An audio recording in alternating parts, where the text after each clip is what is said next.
Добар ден, добре дојдовте. Во деновиве кога аерозагадувањето повторно покажува колку може да биде опасно во македонските градови и населени места, во парламентот влезе предлог буџетот за 2026. Државната каса в година ќе тежи 6,7 милиарди евра. Од оваа сума што државата ќе ја потроши за функционирање, околу 90 милиони евра се наменети за секторот животна средина, односно за заштита на животната средина. Дали оваа сума е доволна за земја како Македонија со сериозни еколошки предизвици? На оваа тема во продолжение дискутираат Ана Чолович од Екосвест и Каја Шукова од Министерството за животна средина и просторно планирање. Почитувани Давид, добре дојавте во студиото на Телма. Добре ве најдовме. Благодарам за поканата. Шукова, вас и како претходна министерка, односно поранешна министерка за животната средина, ќе ве прашам за првична оценка дали оваа сума е доволна за справување со сите еколошки предизвици пред кои е исправена нашата земја.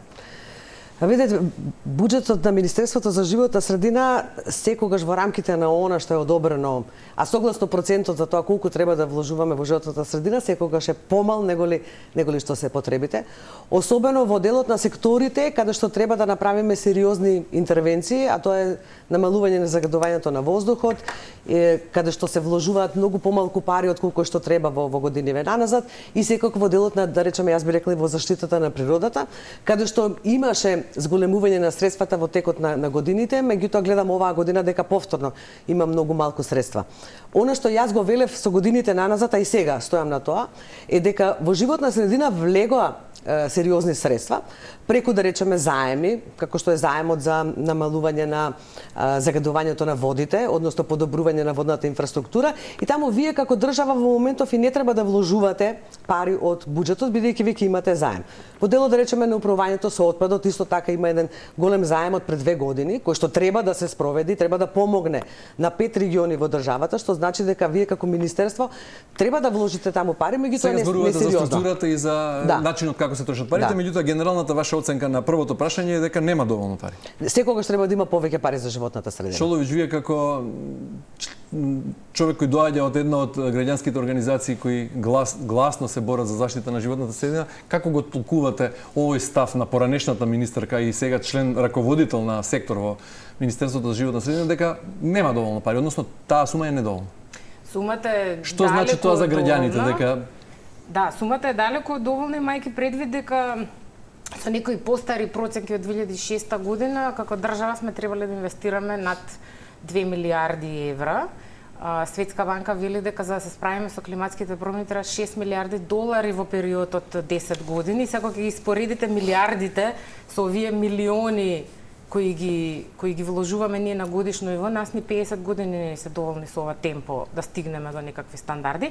При тоа, она што било вложувано во изминатиот период не се покажало како, да кажам, одржливо. Нели, се вложило во нешто, па не профункционирало, па се треба да се вложува пак. Има еден интересен податок дека ние моменталната стапка на вложување во животна средина ние на ниво на 1,6 од бруто домашниот производ, а стандардот за ЕУ е 2,1 до 2,2.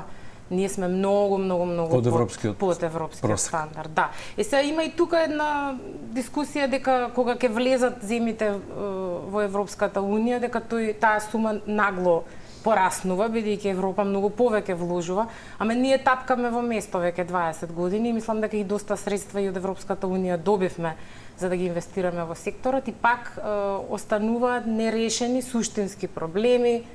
Управувањето со отпадот како историски да кажам, захтевен сектор, многу средства конзумира, не го гледаме на терен, не гледаме промената. И заштитата на водите, апсолутно, како два, да кажам така, клучни сектори кои бараат многу средства. Шукова, кога сте биле во позиција да креирате буџет, а сега и да го критикувате истиот, каква е вашата перцепција? Зошто државата недоволно, односно на некој начин ги подценува еколошките ризици кои допираат до граѓаните?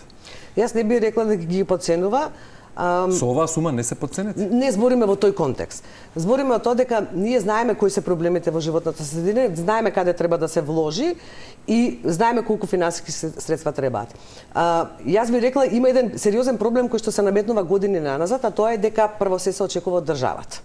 Фактот е дека државата треба да помогне на единиците на локална самоуправа, кои па согласно законите ги носат ингеренциите во делот на заштитата на животната средина, односно спроведувањето на активностите за да се надминат проблемите во животната средина.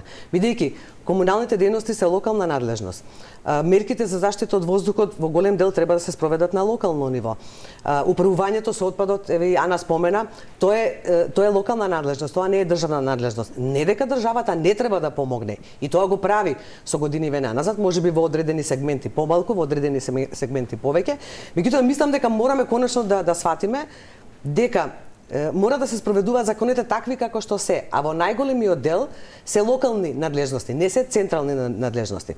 И во таа смисла државата и годиниве наназад обезбедувала пари за животната средина, кои што за жал не може да се спроведат од локално ниво заради слабите и човечки капацитети, меѓутоа јас би рекла и технички капацитети и административни капацитети.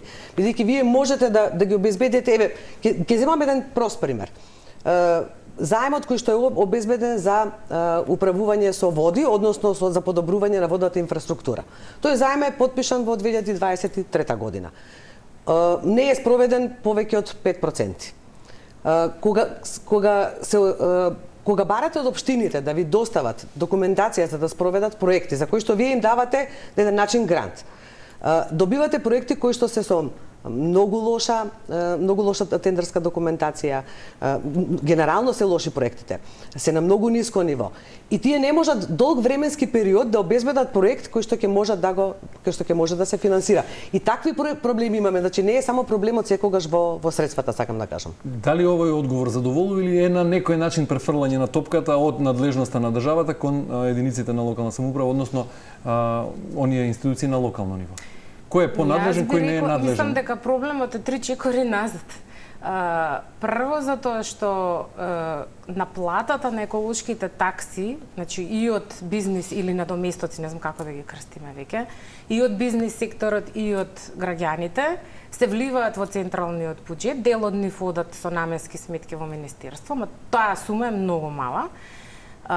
И тие да ги крстаме еколошки такси, остануваат во централниот буџет за пополнување на дупки. Ова буквално ќе го кажам така, затоа што тие не се транспарентно определени за да отидат во сектор животна средина. Секаде се знае дека средства наплатени по основ заштита на животна средина, загадувачот плаќа и така натаму, мора да се вложат во животната средина. Значи, дали тие средства завршуваат на друго место, треба со Министерството финансии да се види. Јас верувам дека во еден долг период тука кога сме имале многу ниски вложувања во животна средина, може и за споменеци оделе тие средства. Сега, каде одеа во вашиот мандат, извинете што да прекинам Шукова? Така е исто со години, тука се согласувам со Ана, бидејќи само неколку надоместоците за животна средина кои што се прибираат одат на посебна наменска сметка во министерството. 90% од надоместоците одат директно во централниот буџет и не одат директно за... Зошто не иницииравте законски изменения? Инициирано е неколку пати, можам да кажам, дури од 15 на години назад, неколку пати имало иницијативи, меѓутоа едноставно се уште нема политичка волја, јас би рекла најверојатно, за да дел од средствата кои што се собираат врз основа на законите од областа на животна средина да се инвестираат директно преку министерството. Најверојатно голем дел се инвестираат преку буџетот на Министерството за животна средина, меѓутоа дел најверојатно одат и на некои други ставки во централниот буџет. Можеме да зборуваме за отсуство на политичка волја Чолович или јас како новинар или како представник на граѓански сектор. Меѓутоа вие како бивш министер за животна средина, како може да зборувате за отсуство на политичка волја? Зошто не ја создадовте таа политичка волја кога имавте можност? Добро, јас бев министер само година и 4 месеци. Мислам, друго е да имате имате мандат од видете, ние не го отворивме тој процес, меѓутоа отворивме други процеси и обезбедивме средства преку заеми за два сериозни процеса во државата. Едниот е управувањето со отпадот, другиот е за водите и паралелно да се зајакнат капацитетите за искористување на ИПА средствата, односно предприставната помош на Европската унија. Меѓутоа прашањето е како стручњак за животна средина, бидејќи сте во министерството повеќе од 20 години. Да. Ја познавате проблематиката, Ја ги познавам познавате еколошките црни точки Да, во и сум Македонија. учествувала во иницијативи и знаете неколку пати за да се Дозволете да го поставам прашање. Ајде. И знаете дека тоа што фондот не се користи наменски од еколошката такса е проблематично. Зошто не го иницииравте тоа да се среди еднаш за секогаш како системски проблем? Јас неколку пати учествував во иницијатива која што стигна до седница на влада, не зборам сега во последниве неколку години, зборувам на вистина пред 15 години, пред 10 години, за да се голем дел од надаместоците повторно се вратат во Министерството за животна средина. Треба измени на законот, не е ништо страшно. Меѓутоа, еве ви кажам, немаше волја ни во тоа време, потоа тој процес можеби некако замре.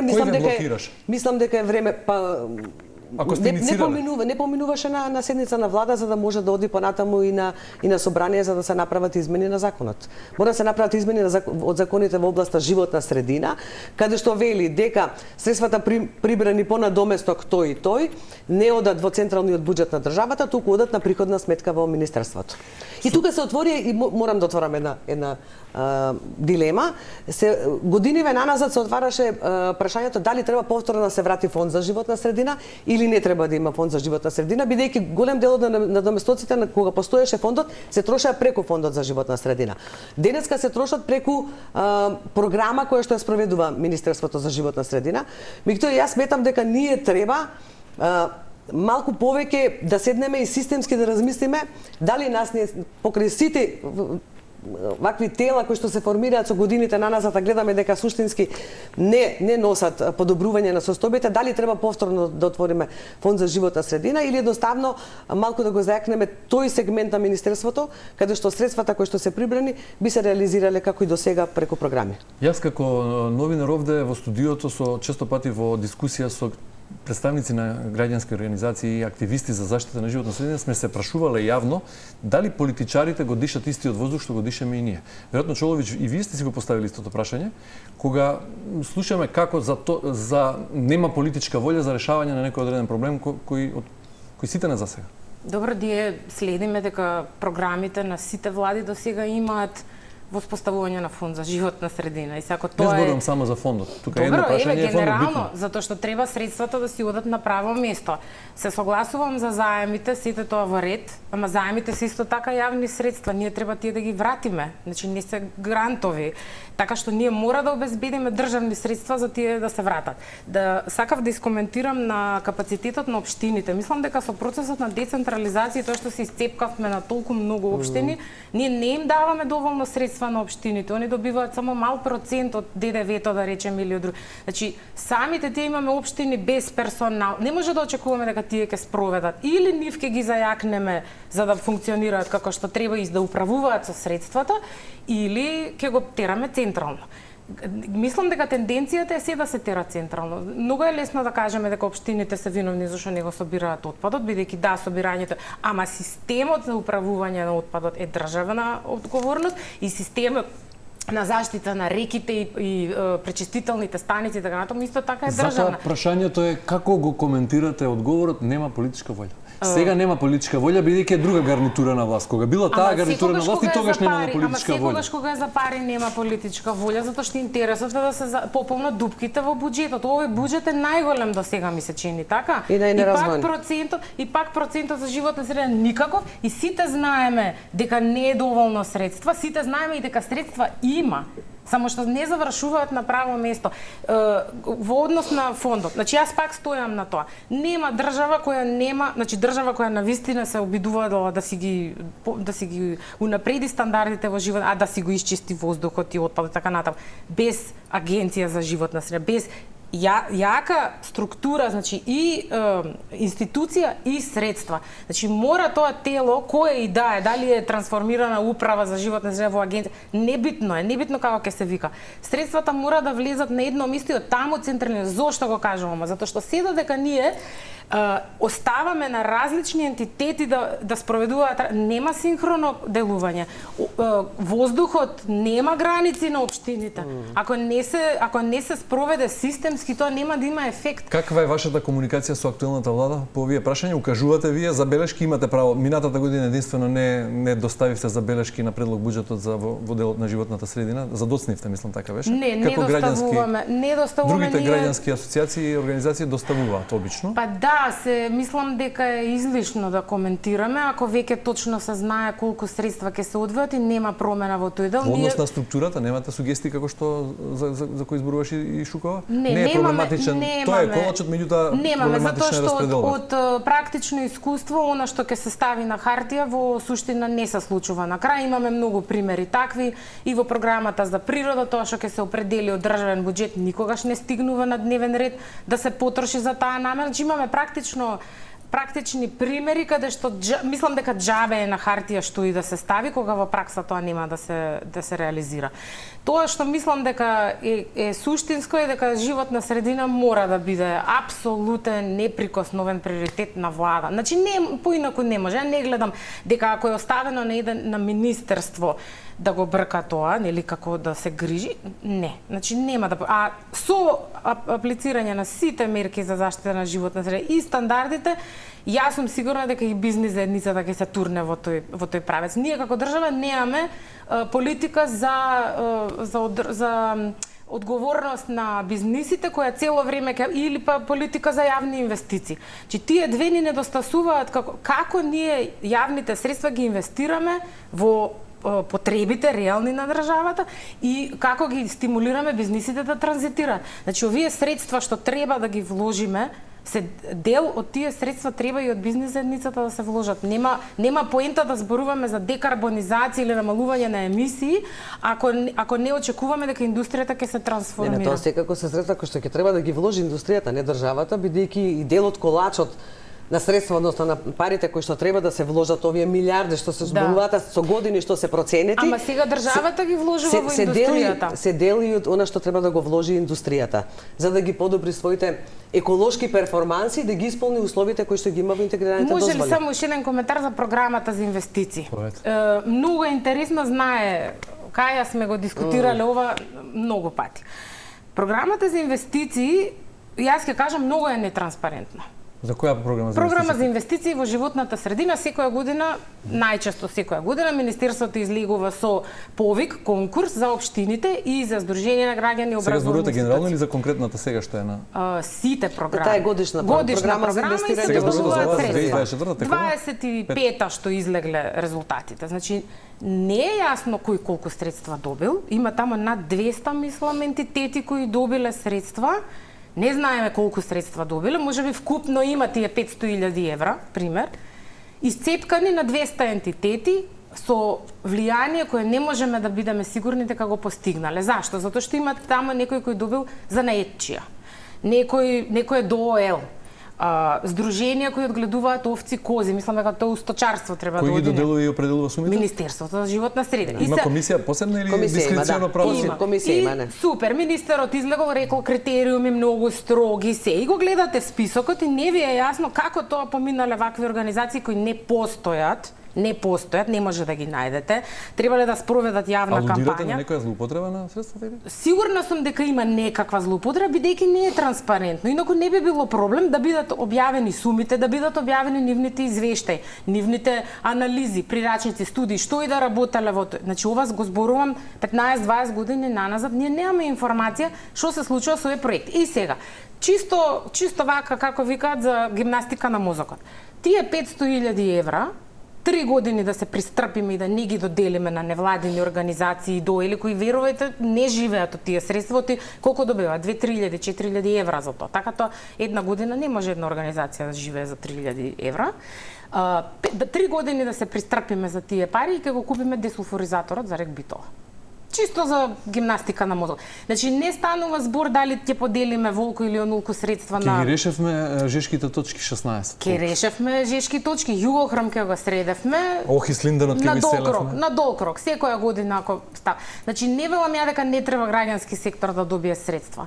Нека добие средства за јавни кампањи, ама нека бидат тоа суштински средства кои навистина може да направат промена. Кога ќе ги сцепкаме на 200 ентитети, и го разбирам и еднаквата географска. Се разбирам, ама мора да има систем, мора да има некои јасни насоки и критериуми за што се трошат тие средства, тие се наши средства, а не знаеме каде завршуваат. Каде завршуваат? Има ли злоупотреби, Шуко? Не, нема злоупотреби, бидејќи прво не е дека се непостоечки, бидејќи прво се проверува дали Сдруженијето на граѓани, бидејќи зборуваме се тука за Сдружение на граѓани, меѓутоа зборуваме и за физички лица, зборуваме и за правни лица, зборуваме и за занечи. Секако морам да кажам дека моделот на занечи имаш, според мене, имаше еден од подобрите проекти кои што се финансирало таа програма, без разлика што стануваше за занечија.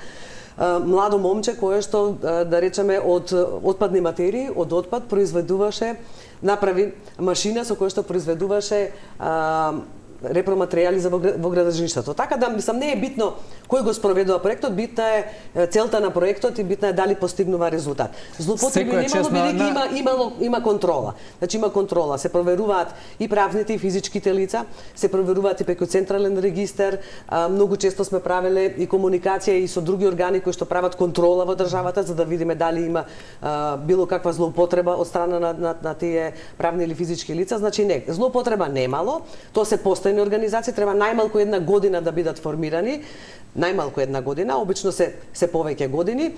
Се согласувам во она што го зборува Ана, дека можеби дел од средствата можеби треба да се пренасочат, бидејќи програмата дозволува такви можности. Вие не морате да речеме во текот на годината да финансирате само општини, само Сдружение на граѓани. Вие можете дел од средствата со одлука на влада да ги намените за одреден проект. Еве да речеме за националните паркови како што да речеме како што беше точно за националните паркови.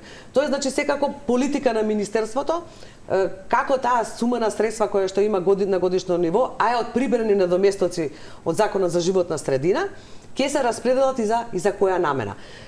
Одлучено е годиниве наназад повеќе да се помогнат општините, бидејќи најголем дел од средствата, 70 до 80% одат за општините, за проекти од најчесто од водите, водоводи и канализација, бидејќи недостасуваат кај општините, а помал дел, околу 20 до 25% одат кај Сдруженијата на граѓани или кај правни и физички лица. Имало отстапки, како ова што е за националните паркови, мене ми е многу жал што тоа што се направи во 24-та година не продолжи во 25-та и нема да го има најверојатно во 26-та година. Во животна средина особено е битен континуитетот и тоа сме го зборувале со Ана во многу Меѓутоа еве прашањето што го поставува Чолович е дека има недоволна транспарентност, односно дека граѓаните немаат увид и тешко може да видат каде се трошат нивните пари од такси и давачки. И дали се користат оптимално, еве. Можеме да дебатираме на тоа. И во буџетот, значи имавме ние состаноци со Министерството за финансии, баш знам дека баравме поголема транспарентност, ама многу е интересно направен буџетот со тие наменските сметки, подсметки и така натаму. Многу е тешко да се влезе во трагот, но во средствата со кои управува Министерството за животна средина, мислам дека апсолутно лесно, бидејќи ако проектите кои ги имплементираат здруженија, фирми и така натаму се одобрени и имаат обврска да поднесат извештај за тоа каде се потрошени нашите средства, тие информации треба да бидат јавно достапни. Еве јас колку што успеав, бидејќи навистина е тежок за читање, да го разгледував буџетот за 2026 и од 6,7 милиарди евра износот за животна средина е 91,3 милиони евра. Односно 5,6 милиарди денари.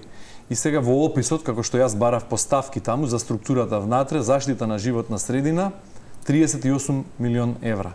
Управување со отпадоци 8 милиони евра, управување со отпадни води 4,3, намалување на загадувањето 41 милион евра.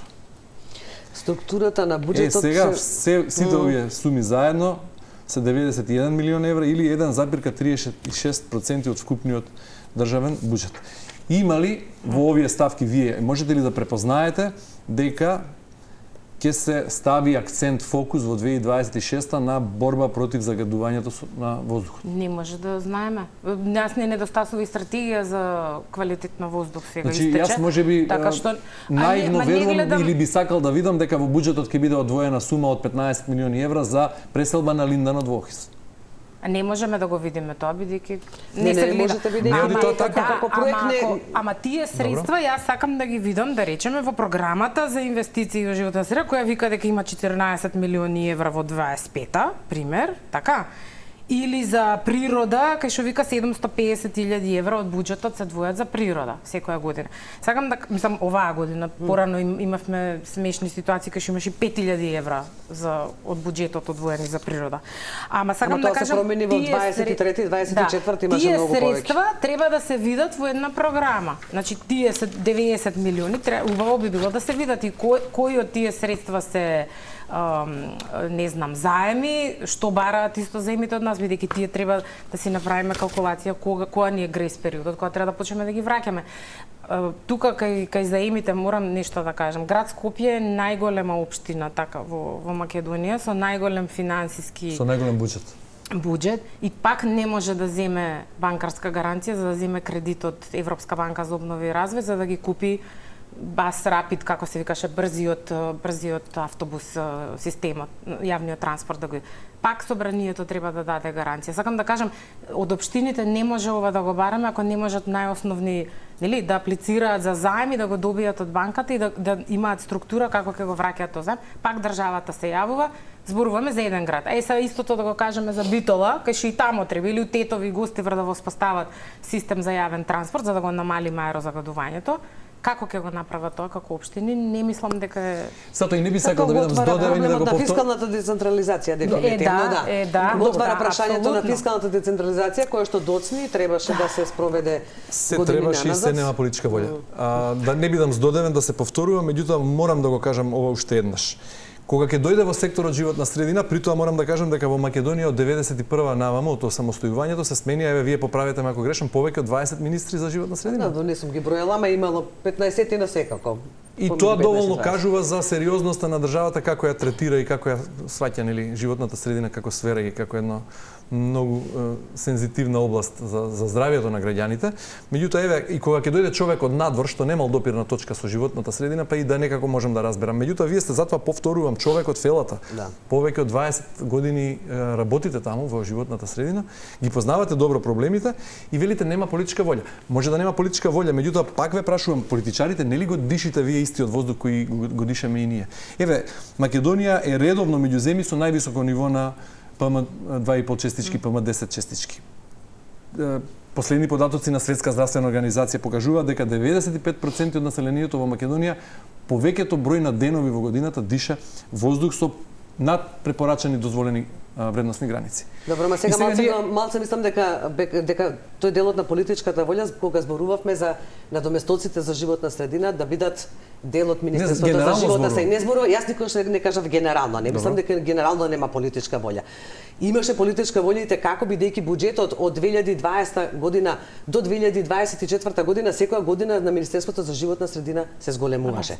Тоа значи дека и тоа е факт. За колку се зголемуваше? Се зголемуваше за неколку милиони евра. Доволно беа тие пари за справување со еколошките точки? Доволно беа тие пари согласно капацитетите на општините да може да се спроведат. Мора кога зборуваме за пари, треба да зборуваме и за капацитет на оние кои што треба да ги спроведат средствата. Бидејќи не ги спроведува само Министерството за животна средина. Јас да речеме сум од оние кои што се противници дека Министерството треба да биде надлежно за спроведување на проекти за водовод и канализација. Министерството треба да биде орган кој што треба да креира политики.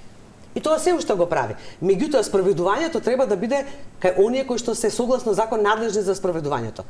И се согласувам со Ана дека иако зборуваме години наназад дека мора да се формира посебно тело Агенција за животна средина, кој што ќе ги превземе стручниот дел на управувањето со животната средина и дозволите. Сега имате се во рамките на едно министерство. До пред година и пол имавте и инспекторатот за животната беше надвор, сега него го вративте назад. Што за мене е исто така многу погрешно. Јас сметам дека инспекторатите треба да бидат самостојни и да независни и да бидат вон министерствата.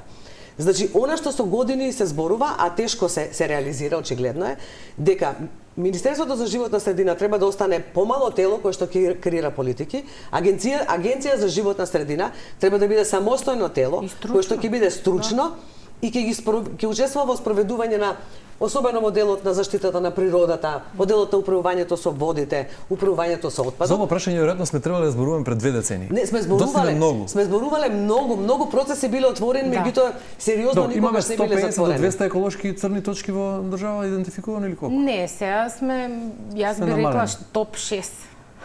Топ 6. Па за некои сега зборувате за оние 16 жешки точки кои се остатоци од некогашните фабрики? Да. Добро, а генерално диви депонии и се, кога зборувам за црни еколошки точки, колку има? Има над 3000 диви сметишта, тоа не се ни брои веќе, тоа не се брои. И кога би ви дале одврзани раце да учествувате во креирање на еден буџет и да ги следиме европските искуства, бидејќи не можеме да побараме па и неограничена сума, треба државата да функционира во сите области. Да. Колку според вас е ако 2,1% е европскиот стандард и просек? Од BDP, Македонија од бруто домашниот производ или пак генерално од процентот буџетот што од парите што ќе се потрошат за наредна година би биле доволни и каде вие би ги насочиле приоритетите? Што според едно гледаат политичарите, можеби друго гледате вие како граѓански активисти? Не, јас не сум економист, нема да можам да зборувам за бројки, ако збориме за проценти, сме имале еден пик тамо во 2018. Да, во 2018 сме имале еден пик каде што 1,8 не бил и никогаш не бил тој процент веќе запазен.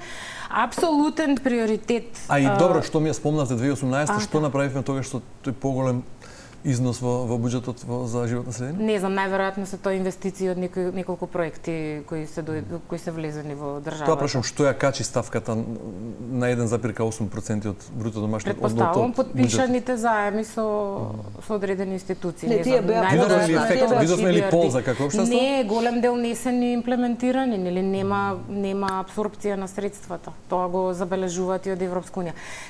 Апсолутен приоритет Југохром.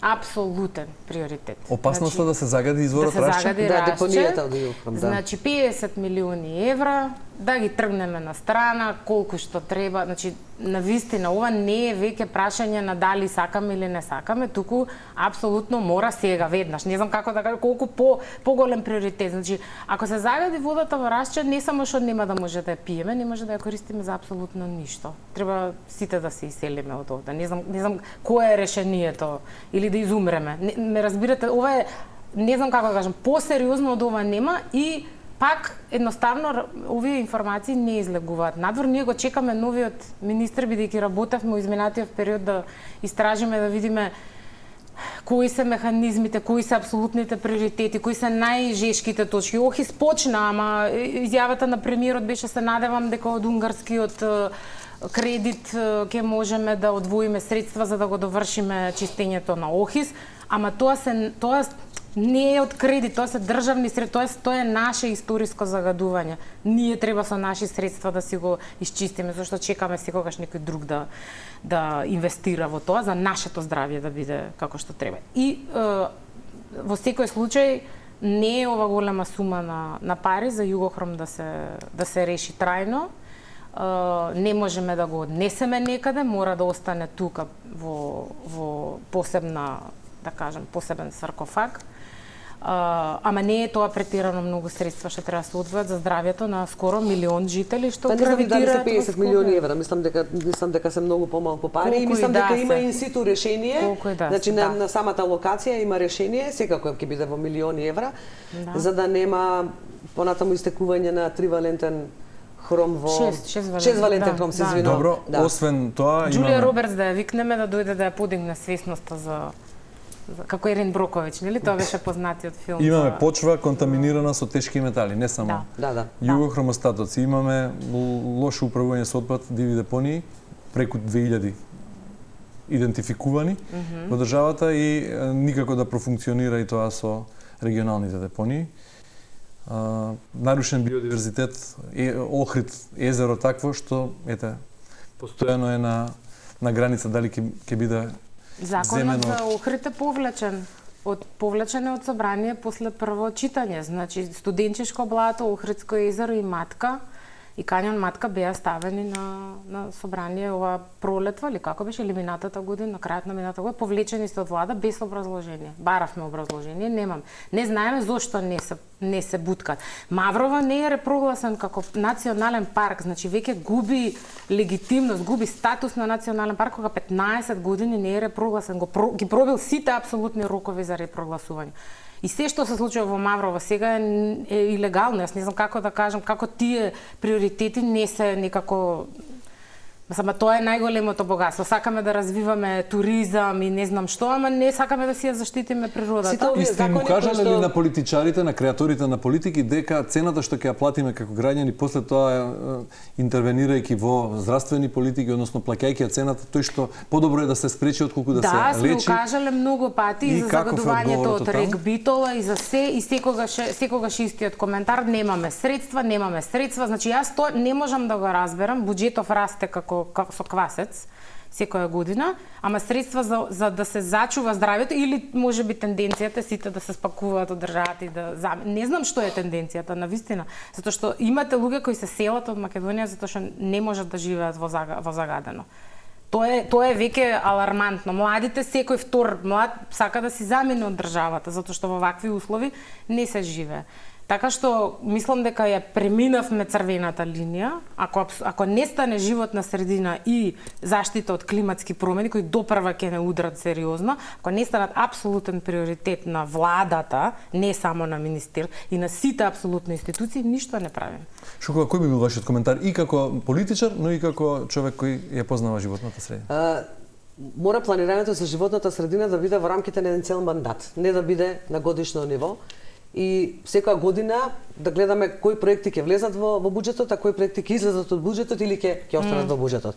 Треба во рамките на 4 годишен мандат, еве владен мандат зборувам, 4 годишен мандат точно да се знае во рамките на 4 години што ќе бидат приоритетите и кои приоритети ќе се финансираат. Истото се однесува и на единиците на локална самоуправа.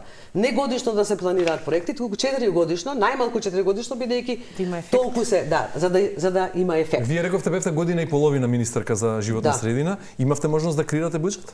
Јас имав можност само да направам малку промена во структурата на буџетот. Повеќе средства да се дадат на оние области каде што изминатите години помалку пари се инвестирале. А повеќе таму да се дадат повеќе пари, а помалку онаму каде што веќе имавме средства, а абсорбциониот капацитет беше слаб. Што значи дека ако седнете и креирате еден буџет за 4-5, па еве не мора и само во рамките на еден мандат. Нека има континуитет, нека биде буџет од 5, од 10 години, ма да знаеме она што го вели Ана, да знаеме дека ќе го ставиме ОХИС и дека секоја година за ОХИС ќе се двојат средства, бидејќи до 24-та година се двоја средства, во 25-та нема, еве во 26-та година јас не гледам во буџетот средства за ОХИС. Значи мора да имаме планирање кое што ќе биде. Ама за тоа ни се дели стратегиите. И се еден куп стратегиите. Нема сите мерки и активности се утврдени во стратегиите, вклучително и за заштита на воздухот. Ако немаме можеби документ кој што треба сега да го правиме нова стратегија, меѓутоа старата ги дава мерките. Тие се познати. Ама средствата не ги дава. Тоа не е толку битно. Битно е да во рамките на државата и во рамките на општините вие направите малку подолгорочно планирање и да не отстапувате од тоа без разлика на тоа кој ќе биде министер, дали ќе се промени, дали нема да се промени. Да имате еден континуитет во имплементацијата на политиките. Ако таквото нешто го направите, мислам дека можете да имате успех. И како држава, конечно да кажете што ни е приоритет. Приоритет ни е ОХИС бидејќи е скоро во централното градско подрачје. Приоритет ни е Југохром, бидејќи може да ја загрози водата за пиење во градот Скопје. Значи мора како држава да кажете на овие 3-4 приоритета ќе работам, паралелно секако нема да ги запоставам ни другите области, меѓутоа овие ќе ми бидат. Добро, велите малку бевте министерка, меѓутоа еве и сега сте раководител. Во интервју за Дојче Веле кога сте актуелна министерка, велите дека управувањето со отпадот е главен приоритет во министерството. Еве во таа година и половина што е сменето кога станува збор за управувањето со отпадот? Ние како граѓани не можеме да забележиме ништо. Во истото интервју најавувате засилено вклучување на општини во политики за почист воздух и екологија. Критичарите од друга страна пак велат дека вие 7 години сте биле одговорна за животна средина, бидејќи не како министерка, меѓутоа и сега сте раководител. И од тука прашањето е каков е вашиот кредибилитет да критикувате сега? Што е направено, што не е направено или што би направиле кога би имала можност пак? Добро, не е баш така. Мислам, јас сум 26 години во Министерството за животна средина, поголемиот дел како раководител на сектор, меѓутоа тоа значи дека вие ја креирате политиката во делот на она што го работите, не ја креирате политиката на ниво на цело министерство. Тоа го правите кога ќе дојдете како министер. Врз основа на информациите кои што ги добивате од сите сектори, носите одлука кој дел повеќе ќе се финансира, на што повеќе ќе му дадете приоритет и како во кој дел повеќе ќе ги развивате процесите или ќе подбутнете да одредени процеси почнат да се развиваат. Јас мислам дека тоа го направив за таа година и 4 месеци и претходно како државен секретар кога бев 2,5 години, да се поместат од мртва точка процесите за управување со отпад, бидејќи 2 години работевме со банката од 2000 до 2022, за да системски го поставиме тој концепт, за да се донесе заемот и да се активира, за да почне. Прашањето е што ве спречи да се изборите за поголема сума за животната средина. Она што го зборува Чолович, луѓе си одат од Македонија, не сваќаме сите како општество дека приоритет треба да биде заштитата на животната средина. Дека ако не треба сите да се иселиме, што ќе правиме ако се загади Рашче? Што ќе правиме ако се разнесува линданото до Охрид? Што ќе правиме ако Лојане продолжи да ги труе граѓаните тамо во Кумановско? Што ќе правиме ако топилница во Велесината му е тука во дворот? Знаете што, и јас се изборив за малку поголем буџет него претходната година, бидејќи буџетот растеше секоја година. Јас повторно ќе се вратам на основното. Проблем е апсорпциониот капацитет. Проблем е оние кои што треба да го спроведуваат буџетот. Јас не велам дека само општините се тие кои што треба да ја носат вината или одговорноста. Сите генерално заедно, бидејќи колку и да донесете средства во животната средина, ако немате напор заеднички од сите инволвирани страни, бидејќи за еден проект да се спроведе во животната средина, не е потребно само министерството или само општината, понекогаш е прашање на регион, понекогаш е прашање, значи на општините кои што се во рамките на регионот, бидејќи за управувањето со отпадот не имаме регионален систем за управување со отпад. И ако сакате во еден регион да спроведете управување со отпад, вие мора да имате согласност и ангажман и одговорност од сите општини. Бидејќи ни се случувало, ајде да се вратиме на примерот на Свети Николе. Дали ги паметите изјавите на градоначалникот на Свети Николе од претходниот мандат кој што повторно стана градоначалник, дека велеше дека додека сум јас градоначалник не дозволувам во мојата општина да има санитарна депонија. Ние се додека се очуваме со такви однесувања од страна и на поединци и на општини, ние нема да одиме напред во животната средина. Ние мора да сватиме дека некаде во државата, во регионот мора да има санитарна депонија. Таа нема да биде депонија како овие што ги имаме до сега, таа ќе биде по стандарди депонија. Опремата ќе биде по стандарди, целиот процес ќе биде по стандарди. Ме разбирате, Министерството има партнери во спроведување на политиките во животната средина. Чолович ги напомна според неа приоритетите на кои треба да се фокусираме. Кога вие би биле во можности, би имале неограничен буџет, кој е според вас приоритет број 1? Кога станува збор за црните еколошки точки, што Македонија мора итно да реши? Тие се двата, едното е Охрид и едното е Јагуновце. Во Јагуновце имаше интервенција на пречистителната станица која што ги третира отпадните води, тоа се спроведуваше и во мое време, паметам. Значи ние направивме унапредување малку на опремата на пречистителната станица, бидејќи и таа беше загрозена. Бидејќи се случуваше да водите влегуваат во пречистителната станица, односно во басенот, фактички, и да нема соодветен третман. Во тој момент направивме барем да се третираат водите како што треба. Меѓутоа тоа што го зборува Ана е секако да се интервенира на самата депонија. Конечно да се затвори, да нема исцедок од депонијата, бидејќи преку исцедокот доаѓа 6-валентниот хром. И тој потенцијално влегува во реката Вардар. И се тече во Вардар. Човеч не е за утеха, меѓутоа и останатите земји од Западен Балкан, особено и нашите соседи, одвојуваат од прилика исто толку пари колку и ние, околу 1,6, од 1,5 до 1,8% од буџетот за екологија. Има ли надеж? Гледате ли, препознавате ли дека конечно дојдовме до ниво на цивилизацијски развој по 3,5 децении самостојност, свативме каде треба да ни биде приоритетот, каде треба сите да се насочиме, бидејќи очигледно дека не е прашање што може да го реши еден човек. Дали има надеж? Најверојатно самото тоа што јас сум тука после 25 години од работа во граѓански сектор, најверојатно самото по себе кажува дека јас лично имам, затоа што сум оптимист, секогаш сум била. Не по прашање на внатрешно чувство, туку по прашање на оно што го гледате. Да, и па зато, по прашање од тоа што го гледаме. Мислам дека самите граѓани стануваат исто така многу посвесни. Гледаме граѓански иницијативи кои излегуваат и протестираат и си го кажуваат својот глас јавно и отворено. Се спротивставуваат на политиките на локалната или централната власт. Тоа е многу позитивно, бидејќи ако споредуваме од пред 10 можеби години, не беше таква ситуацијата.